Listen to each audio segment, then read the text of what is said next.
कराची और हैदराबाद में ज़िमनी बल्दियाती इंतखाबात के लिए पोलिंग का वक्त ख़त्म। इलेक्शन कमीशन सिंध ने हैदराबाद की यूसी 119 में नाखुशगवार वाक़यात का नोटिस ले लिया। आइन के साथ खड़े हैं तो सुप्रीम कोर्ट का साथ देना होगा। कोई फैसला चैलेंज ना किया जाए तो वो हतमी होता है। अदालत इंतजामी हुक्म जारी नहीं कर सकती। Chief justice Pakistan justice Umar Ata Bandial का लाहौर में तकरीब से खिताब। वज़ीर ख़ारजा बिलावल भुट्टो से अफगान हम मनसब की मुलाकात। दोनों रहनुमाओं के दरमियान पाक अफगान ताल्लुकात और खित्ते की सूरत हाल पर तबादला ख्याल।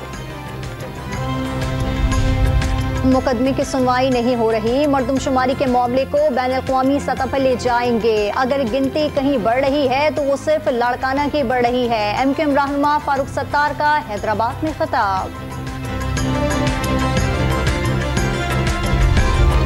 सूबों के सरप्लस बजट में कमी हो गई। जुलाई से मार्च सालाना बुनियाद पर सूबों के सरप्लस के बजट में 144 अरब रुपए की कमी रिकॉर्ड।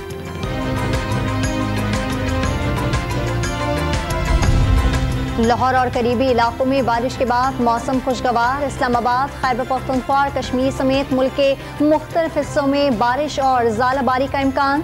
कराची में आइंदा 3 रोज़ के दौरान गर्मी बढ़ने की पेशगोई।